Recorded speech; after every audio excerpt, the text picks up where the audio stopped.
ஜனவரி 1ஆம் தேதி முதல் வங்கி ஏடிஎம்களில் பெறப்படும் பணத்தில் உச்சபட்ச அளவை 4500 ரூபாயாக ரிசர்வ் வங்கி உயர்த்திய போதிலும் சென்னையில் பல இடங்களில் ஏடிஎம்கள் செயல்படாததால் மக்கள் பணம் எடுக்க முடியாமல் அவதிப்பட்டனர். இதுகுறித்து நமது செய்தியாளர் சஞ்சீவி அளித்த கூடுதல் தகவல்களை இப்போது பார்க்கலாம். 2016 நவம்பர் மாதம் 8ஆம் தேதி பழைய 1000 ரூபாய் மற்றும் 500 ரூபாய் நோட்டுகள் செல்லாது என்று பிரதமர் மோடி அறிவித்தார்.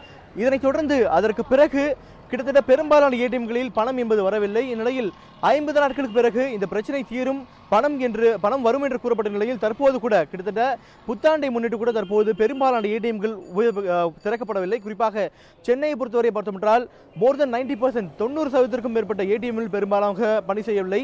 புத்தாண்டை முன்னிட்டு கூட பார்த்தோமென்றால் பெரும்பாலான ஏடிஎம்களில் சென்னையில் பணம் வரவில்லை. இந்நிலையில் மக்கள் சில பேர் இருக்கிறார்கள், அவரிடம் கேட்கலாம். சார் வணக்கம். சார், பெரும்பாலான ஏடிஎம்கள் பணி செய்யாமல் இருக்கா சென்னையில்? ஆமாம், காலையில் 8 மணிலேருந்து ஐசோஸ்லேருந்து ஒரு ரவுண்ட் அப்படி போயிட்டு வந்தேன். எல்லா ஏடிஎம்லையும் பார்த்தேன், எல்லாமே க்ளோஸ், அவுட் ஆஃப் கேஷ் அப்படி தான் இருக்குது.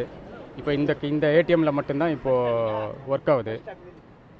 இவ்வளோதான், அந்த கால் தான் இதுவும் ரொம்ப கஷ்டமாக தான் இருக்குது இப்போது. ஏன்னா நியூ இயர் அன்றைக்கி எங்கேயும் போக முடியாது, கேஷ் இருந்தால் தானே எங்கேயாவது எடுத்துன்னு போகிறதுக்கு. ஸோ இது வாங்கிறதுக்கு தான் இப்போ நிற்கிறேன் காலையில் 8 மணிலேருந்து. இப்போயே மணி ஆகிடுச்சு 12. இப்போ பேங்க்கில் போனால் கூட செக்கு கொடுத்தா கூட உங்களுக்கு 24,000 ரூபாய்லாம் கொடுக்குறது இல்லை. எல்லா ப்ரைவேட் பேங்க்லையும் சரி, நேஷனல்ஸ் பேங்க்லையும் சரி, எதுவுமே கொடுக்குறதில்ல. இப்படி இருந்தால் நம்ம எப்படி இப்போ வாடகைலாம் கொடுக்கணும் ஃபஸ்ட்டு வந்து இப்போது இந்த மாதிரி இருந்தால் நம்ம என்ன பண்ணுறது சொல்லுங்கள்?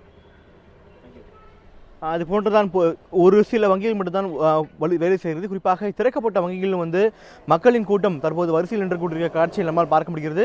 இது மட்டும் இல்லாமல் சாதாரணமாக தினமும் இயங்கிக் கொண்டிருந்த ஏடிஎம் கூட இன்று புத்தாண்டை முன்னிட்டு கூட மூடப்பட்டிருக்கக்கூடிய காட்சிகளை நம்மால் பார்க்க முடிகிறது. இந்நிலையில் நேற்று தினம் பிரதமர் மோடி அறிவித்த அடிப்படையில் இந்த ஏடிஎம்களில் உச்சவரம்பு 2500 ரூபாயிலிருந்து 4500 ரூபாயாக உயர்த்தப்பட்டுள்ளது. இந்நிலையில் தற்போது மக்கள் ஏடிஎம்மில் 4500 ரூபாய் இருக்கக்கூடிய வசதிகள் ஏற்படுத்தப்பட்டுள்ளது. இருந்த போதிலும் பெரும்பாலான ஏடிஎம்கள் மூடி இருக்கக்கூடிய நிலைகள் இந்த 4500 ரூபாய் ஏடிஎம்களில் எப்படி போட போகிறார்கள், குறிப்பாக வங்கிகள் எப்படி இந்த பணியை மேற்கொள்ள போகிறது என்று வங்கிகளுக்கு ஒரு சவாலான பணியாக இருக்க போகிறது. ஒளிப்பதிவாளர் அசோக்குடன் சஞ்சீவி, நியூஸ் ஆன் தமிழ், சென்னை.